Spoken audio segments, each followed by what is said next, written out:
one and only station. DBS Radio.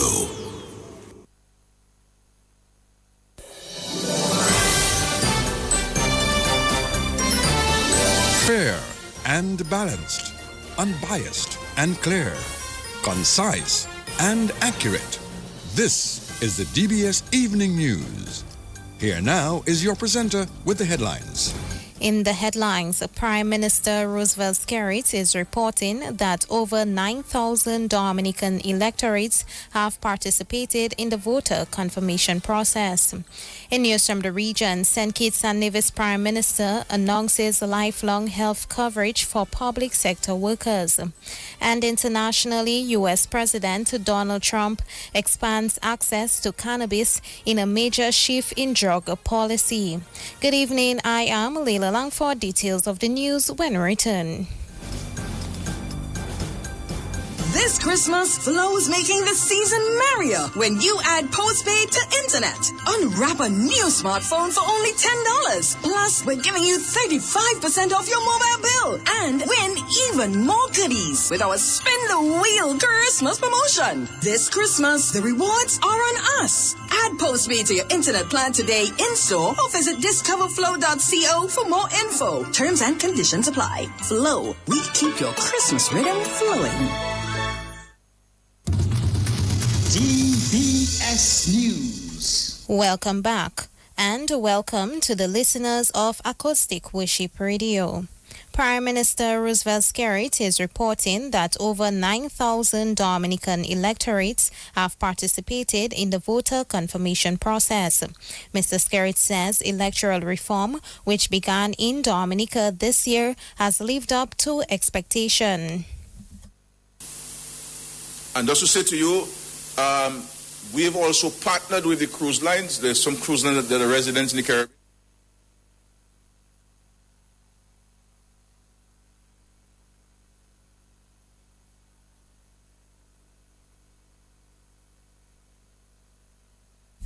We do apologize for not having this insert. Mr. Skerrit, however, encouraged the public to show their interest in the voter confirmation process, which began on October 15, 2025. The confirmation process has been designed to be simple, accessible, and convenient. I therefore urge every citizen, here at home and abroad, who is a registered voter to take part in the process. This is not a time to stay away or to be discouraged. It is a time to engage. Confirming your registration is your right, and it is also your responsibility. This government's successful introduction of electoral reform in 2025 is also putting people first. And so far, over 9,000 Dominicans have confirmed their registration. So this is good going so far. Prime Minister Roosevelt Skerrit. He says electoral reform, which began in Dominica this year, has lived up to expectation.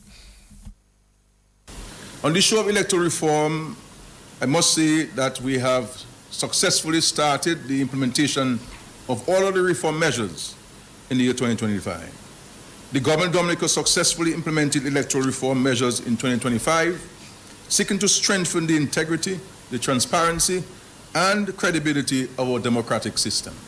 After nearly 2 decades of national discussion, consultation, and advocacy, Parliament passed the necessary legislation to modernize Dominica's electoral framework. Central to this reform is the voter confirmation exercise, which officially commenced in October 15, 2025, and is now well underway. Through this process, registered voters are asked to visit designated confirmation centers to verify their information, present their required identification, have their photographs taken, and confirm their eligibility under the new system. This exercise allows for the cleaning and updating of the voters' lists and paves the way for the issuance of voter identification cards, ensuring that the register accurately reflects those who are legitimately entitled to vote in Dominica's election. Prime Minister Roosevelt Skerrit. UWP leader Dr. Thompson Fontaine has called on the Electoral Commission to restore the use of birth certificates as a reliable means for the voter confirmation process. Dr. Fontaine told a press conference of his party that refusal by the Electoral Commission could prevent thousands of Dominican electorates from having the opportunity to participate in the confirmation process, which began on October 15, 2025. We therefore, and we again call on the Electoral Office to get its act together, to act in a responsible and transparent manner, to uphold democracy and protect our electoral process from fraud and abuse. We therefore demand that the Electoral Office immediately restore the use of birth certificates along with a voter ID as a reliable and just means to confirm voters' names on the list. That the Electoral Office accommodate villages they have ignored by either opening new offices in those places or sending their enrollment officers to take the names of those who want to confirm. It is time to clean up the confirmation mess. Inaction is not an option. We will never accept, I repeat, never accept the disenfranchisement of the Dominican voter. In the meantime, we encourage persons already in possession of driver's licenses or passports or social security cards to find the closest confirmation center and confirm their names on the voters list. Dr. Thompson Fontaine. Meantime, the UWP leader says he is willing to work on a bipartisan committee with the government to address what he says is an increase in cases of mentally disturbed individuals. As I have traveled across this beautiful country, I've come across mentally disturbed individuals in practically every village, something that was not observed in Dominica even 10, 15 years ago. So let us act together to deal with this situation. Today, as a leader of the United Workers' Party, I am offering to work together with the government of Dominica on a bipartisan committee that will explore solutions to this crisis which continues to threaten our youth. Our party has access to professionals who can offer their services and work together with those in government to come up with solutions. But in the meantime, as the government ponders on our request, we would recommend that it pays greater attention to the increasing mental health issues in this country, where young people continue to fall through the cracks. Leader of the UWP, Dr. Thompson Fontaine. A salary increase for the President of Dominica is expected to come on stream in 2026. Prime Minister Roosevelt Skerrit says a review of the emoluments and engagement of the President has been conducted. He says that matter will be taken to the Dominican Parliament. The issue of the salaries that are controlled by the Constitution and require parliamentary or cabinet approval by way of amendments to the act to the president. There is a law that deals with the president and the terms of engagement of the president. We've done a comprehensive review of the terms of the president, and not only the emoluments, but also how we as a nation treat both serving and former presidents. That you have a president who leaves office and he or she is completely naked the moment he demits office. That's what was envisaged. So we have done a comprehensive review of the president's emoluments and engagement, and so I look forward in the first quarter of next year that we can take this to Parliament, and that will also include an increase in the president's salary. Prime Minister Roosevelt Skerrit. Mr. Skerrit says the spouse of the president will also be considered in the review. Once you become the president's spouse, then you will become limited in what you can do, what you can engage in. And I think that a burden should not be placed on the president's family if they decide to serve the nation, that there must be some facilitation. And so we are also taking into consideration a particular legal treatment of the president's spouse while in office, because there's some things that the president office must be extended to and regarded, and I'm hoping that we can go to Parliament to do so. So both how we treat current presidents and past presidents. And as you saw, we have a cabinet decision in respect to the prime ministers, former prime ministers. We took a cabinet decision to provide $7,000 a month to every former prime minister. You have a driver, you have a helper at the house, and in some cases they have a vehicle. And in respect to the Director of Audit, in 2024 there was an SRO. It may need to be updated because of some of the changes, so that will be done.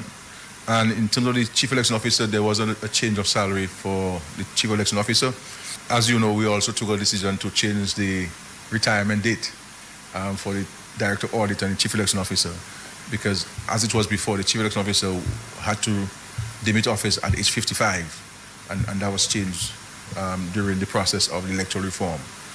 Prime Minister Roosevelt Skerrit. Dominica Hotel and Tourism Association representative Samantha Lita has applauded Dominica's prompt and proactive engagement with U.S. officials. That's following a decision by the U.S. to impose partial travel restrictions on Dominican nationals entering the U.S. effective January 1, 2026. Lita is hoping there will be a positive outcome for Dominica.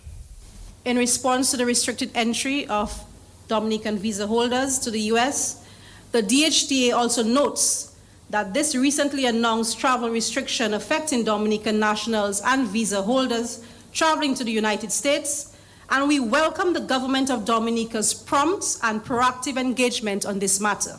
The DHTA supports the government's swift efforts to seek clarification and resolution, recognizing the urgency and the importance of maintaining ease of travel for business, tourism, education, and of course, family connections. Continued diplomatic dialogue is essential to safeguarding regional mobility and minimizing potential economic and social impacts.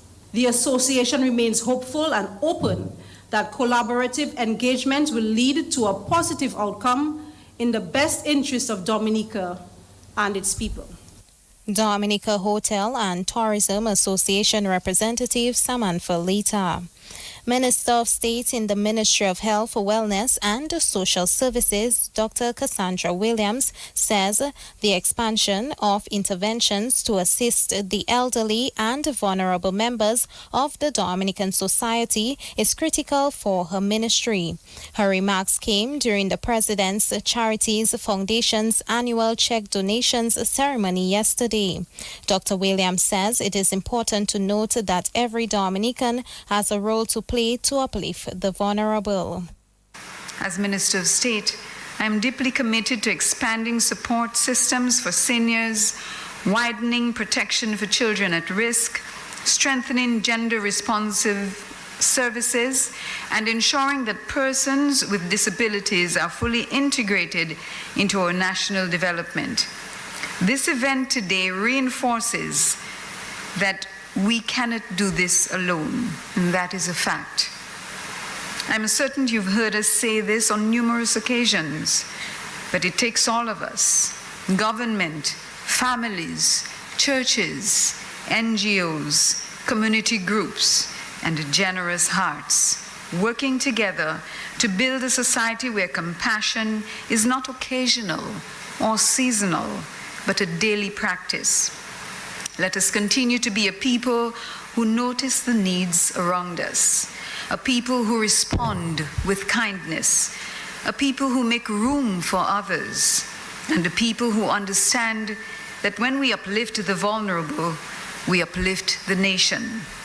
Minister of State in the Ministry of Health, Wellness and Social Services, Dr. Cassandra Williams. The President's Charities Foundation presented in an amount of $42,500 to 15 charitable organizations yesterday. A mini Christmas village is to be erected in Scottshead. This is an initiative of the Soufriere Scottshead Reunion Enhancement Committee. The Christmas village is expected to run from December 19 to January 2nd, 2026, with the official opening set for tomorrow evening. So this year, what we're doing for Christmas is putting a very Christmas display, mini Christmas village in Scottshead, where it is organized by the Soufriere Scottshead Enhancement and Reunion Committee. We're going to have a great display with lights. We're going to have some activities, official opening on Friday, December 19th, with parish priests and also the other churches, non-Catholic churches from the area. Some caroling by the different choirs. So we'll have choirs from Soufriere Scottshead, the Pentecostal Tabernacle Choir. We're also going to have other activities, prizes and raffles for the kids. And on Christmas Day, we have a big raffle. And also we're going to be giving away some hampers for single parents to 4 single moms in Scottshead, 2 elderly gentlemen in Scottshead. And also we're going to be walking to the church on Friday, December 19th with that ceremony where we'll also have recognize some people and do some awards for them. The whole idea is to bring people together as one Christmas family and that we can share the cheer around. And then we have other activities like domino knockout competition, domino finals, and also we'll having some live performance by local artists in the area as well. President of the Soufriere Scottshead Reunion Enhancement Committee, Jeff Bellot.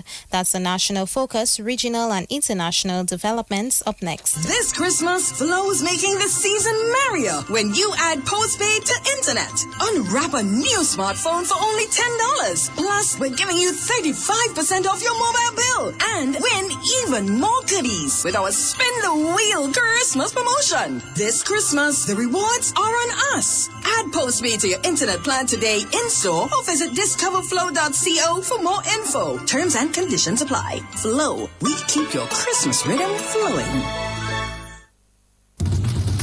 DBS News.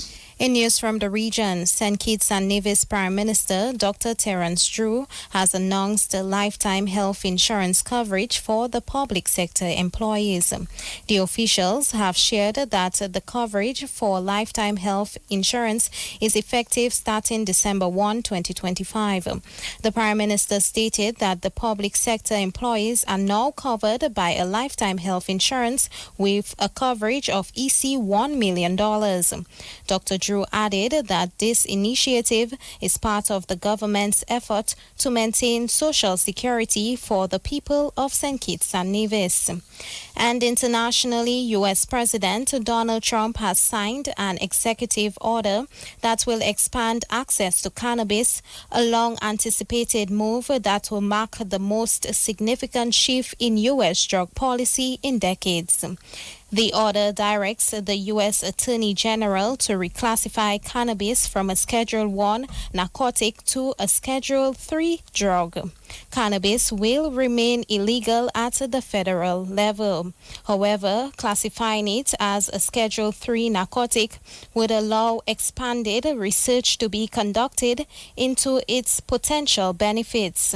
Several Republican lawmakers cautioned against the move, with some arguing it could normalize cannabis use.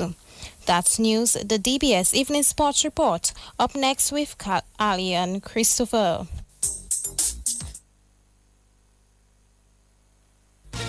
Covering the nation and beyond.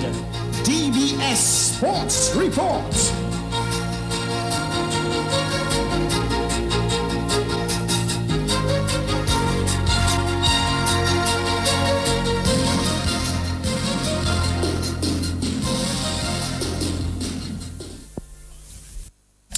Well, welcome to the DBS Evening Sports Report. We kick off with some cricket. Well, of course, West Indies, they has just taken the wicket there of Jacob Duffy. But we'll give you first an injury update.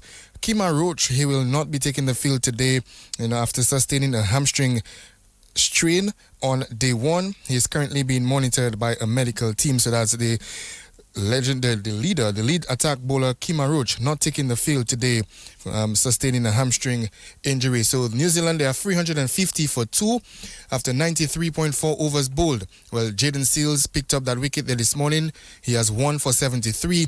The new batsman in, Kane Williamson, he's unbeaten there on not. Devon Conway has 186 from 292 deliveries. So New Zealand still at the crease, 350 for 2. The only wicket for the morning, Jacob Duffy. He was bowled by Jaden Seals. In other cricket news, West Indies assistant coach Rayon Griffith insists the third test against New Zealand remains firmly alive despite a difficult opening day that saw the hosts gain an upper hand through a strong partnership from Devon Conway and Tom Latham. Speaking after stumps on day one, Griffith admitted that it had been a challenging day for the tourists but praised his players for continuing to battle and highlighted the late wicket as a crucial positive heading into today's play. Griffith said the dismissal of Conway late in the day made a significant difference, especially after chances had earlier gone down. It's a tough day. It's cricket, that's how it goes. Sometimes you have tough time and sometimes you have some easier days, right? However, yes, Devon and Tom played well. I thought the partnership that they put on sets the game up for New Zealand, but it's still in progress. It is. It makes a difference. He was dropped earlier, but it's good to see that we still have the mindset, still battling out there and still got the wicket. You'd want a wicket, definitely. You don't want to come back knowing that no wicket didn't fall, but it is good to have that wicket, so we come back with that positive mindset tomorrow. West Indies assistant coach Rayon Griffith, well, that's the dismissal of Tom Latham and not Devon Conway. Devon Conway is still unbeaten on 186. Minister of State in the Ministry of Sports, Oscar George, says the government continues to engage Cricket West Indies as part of efforts to return international cricket to Dominica once the lighting project at Windsor Park is completed. The minister's comments came as key equipment is expected to arrive in Dominica in January for the continuation of works on the $13 million lighting project at the Windsor Park. We are continuing to engage Cricket West Indies from a ministry standpoint. We are trying to see how we can get games in Dominica in 2026. Obviously, our preference would be to have some bigger teams, build international teams. But as of now, we will settle for any international game at the Windsor Park Stadium, just to start back getting in the groove and, of course, build on that momentum. That's the Minister of State in the Ministry of Sports, Oscar George. Meantime, George confirmed that the lighting at the Windsor Park will meet international standards. Yeah, it will. Actually, I had a similar discussion with Cricket West Indies last week or thereabout. There was a guy who worked in the West Indies Cricket Board who was actually part of the contractors team, and his specific task was to ensure there's conformity with international standards with what we're getting. Okay. So I'm convinced that based on what the contractor and that person is telling us, that we will have lights that meet standards for international cricket. That's the Minister of State in the Ministry of Sports, Oscar George. In some football, Dominica Under-17 girls suffered their second straight defeat at the WIFA Under-17 Girls Series in Grenada. Well, Dominica, they took on St. Vincent in today's match. They lost this encounter 2-1. Zariah Pascal scored for Dominica. The Dominica team has one match left in the WIFA Under-17 Girls Series. So the Dominica girls, they're going down again by 2-1, this time to St. Vincent and the Grenadines. Bath Estate has secured a spot in the finals of the DFA Division 1 President's Cup after sending home their newest rivals, the DeWitt Center Mighty Avengers, as semi-finals action in that tournament got underway at the DFA Technical Center last night. Well, Montel James, Eustace Phillip and Eustace Marshall got a goal each as Bath Estate took the match comfortably 3-0. Bath Estate head coach Michael Joseph says it was good to finally silence the Mighty Avengers. The result we wanted, we got it. It's always going to be a tough game, but we take the 3-0 win. I said it was going to be a tough game, but you guys look to be in full control tonight. Well, the guys, the mentality was very, very different. I mean, we played them previously twice, and then the finals, we played like 75 minutes with 10 players, Gavin. So I think from the finals, the guys saw that even if a man down, we were able to compete, and we missed our chances in the finals. But the guys came out tonight, and they did what they had to do, so on to the finals for us. Montel James got that first goal for you tonight, but Montel James has really been quite the revelation for Bath Estate, especially in this Division 1 competition. A quick one on Montel James, man. Montel is an exceptional player, you know. So he's doing what we expect from him. We did not have Montel for most of the round robin, the group stage. Sorry, most of the group stage. But then he came towards the end. I think the last 2 games, and he has been consistent in getting on the score sheet. That's Bath Estate head coach Michael Joseph. Meantime, Do It Center Mighty Avengers head coach Kareem Regis says his team were a bit flat last night. Yeah, Bath Estate really came out and showed that they are a top team. Yeah, in the previous games we did draw that first game and then we did win that game in the finals. But tonight they really had a little more to play for than us. And I mean, no excuses being made. A little poor effort from my team. What that just shows me is that our preparation is very key. If we're gonna perform well and we're going to perform how we able to perform in the Premier, we need to have that proper preparation. You know, due to some factors, our preparation wasn't the best, and that has shown tonight in the results of the game. But kudos to Bath Estate. They really wanted it. They really wanted to make that statement to show that they were there because they are a bigger team than us, by right. Historically, they're a bigger team, and, you know, to go winless against us for the season would have been a stain on them, and they would have been able to carry that momentum moving into the Premier season. So it's a good lesson for us as well. I mean, we've lost about 5 games in the past 6 years, and I mean, sometimes you forget how to lose, and that's a humbling experience. And now when you get those losses, you're able to then recuperate and look at what's going on. But I mean, kudos to my guys. One of the things I told them is that we can lose the game, but we can't give up on each other. And if we don't give up on each other, we'll get the points and we'll get those results come Premier in March.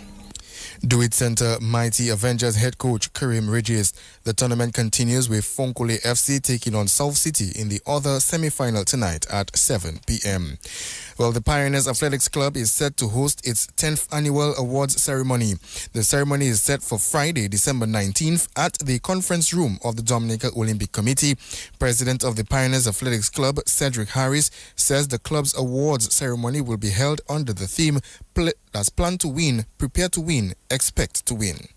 We'll be recognizing our athletes who performed exceptionally well in the 2025, on the road, on the track, in the field, both locally and regionally. The athletes have worked hard, and we as a club want to recognize them at that level. We also want to say thank you to all those who have made this thing possible. Without your contribution, it won't be happening. This year we have taken a different turn in getting that, where we look at our past, some of our past members who have contributed number of awards in their name. So this year we'll be looking at that. It's good to give back, and some of our past members are giving back, and they're giving back awesomely. I want to say thank you in advance. But on the day, more of the program will be outlished. President of the Pioneers Athletics Club, Cedric Harris. Australian captain Pat Cummins enjoyed a good return to the side as the Aussies tightened their grip on the third Ashes test with England. The Australians are on the verge of a healthy first innings lead after England were in all sorts of trouble at 213 for 8 at stumps on day 2. Harry Brooks and Ben Stokes got 45 runs each. Pat Cummins has 3 for 54 and Nathan Lyon and Scott Boland 2 wickets each. Well, earlier on in the test, Australia made 371 with Alex Carey getting 106. The scores heading into day 3, it's Australia 371 and England 213 for 8. Australia leads by 158 runs. Well, play resumes at 7:30 tonight. Meanwhile, Australia's Nathan Lyon now stands as the second most prolific wicket-taker in Australian Test history after passing Glenn McGrath with an early double blow on day 2 of the third Ashes Test. After being left out of the 11 for the second Test in Brisbane, Lyon had a point to prove in Adelaide, making an instant impact by removing Ollie Pope for 3 to go level with McGrath on 563 wickets. Well, moments later, Lyon from around the wicket, he beat Ben Duckett lunging forward with the finger spinner, hitting the top of the off stump. Lyon's 564 wickets also puts him in the outright 6th place on the all-time Test wicket takers list, with Shane Warne with 708 wickets, the only Australian above the off-spinner. Former Australian fast bowler Glenn McGrath has warmly congratulated Nathan Lyon after the off-spinner surpassed him on the list of Australia's leading Test wicket takers, describing Lyon as one of the nation's all-time greats. records are set to be broken. So I'm more than happy with the time I've had. You know, Nathan Lyon, he's been playing. He's a great player for Australia. He'll be remembered as one of the greats, best ever off-spin bowler for Australia, up there alongside Warney. So I was so happy that he finally went past me. You know, he can relax and just get out there and bowl. So, yeah, couldn't be happier for him. He's one of the greats. But I couldn't be happier for Lino. That's former Australian fast bowler Glenn McGrath. Lyon made his test debut in 2011 in Galley, taking the wicket of Sri Lankan legend that's Kumar Sangakkara with his first ball. Finally, Piyush Chawla produced a man-of-the-match performance, claiming 4 for 27 to lead the Abu Dhabi Knight Riders to a 4-wicket win over the Gulf Giants in the International League T20 in Abu Dhabi. Giants batted first. They posted 165 for 7 from their 20 overs.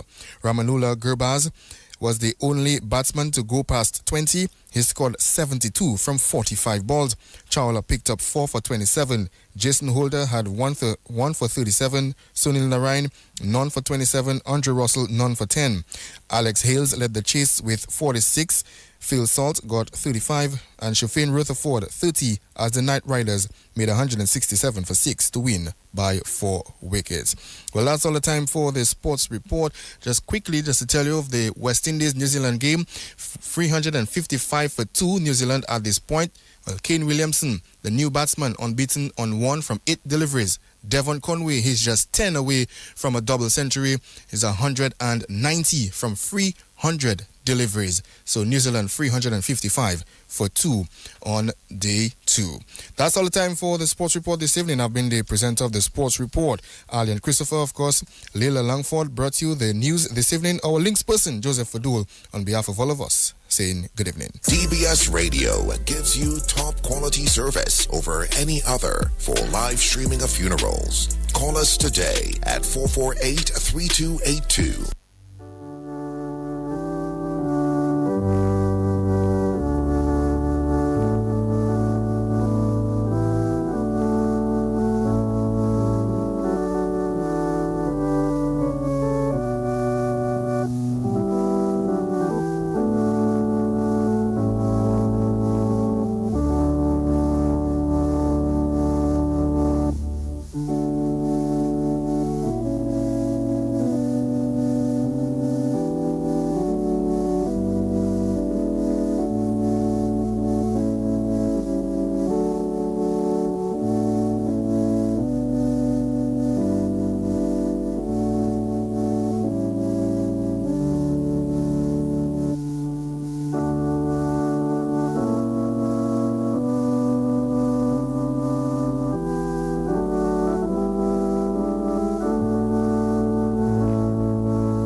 Good evening and welcome to the evening edition of the DBS Radio Community Bulletin Board. It is the 18th day of December 2025.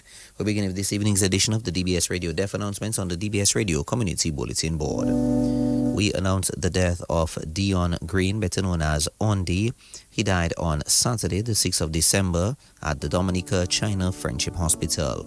He will be remembered by his siblings, Dafrica and Amandamas Thomas, Lana, Esiel, David, Dale, Mavis, Evelyn, Myron, Gertrude, Anne, Anthony, Marie-Therese, Yolan, Lane, Kenneth, Kathleen, Heather, Timothy, Kervel,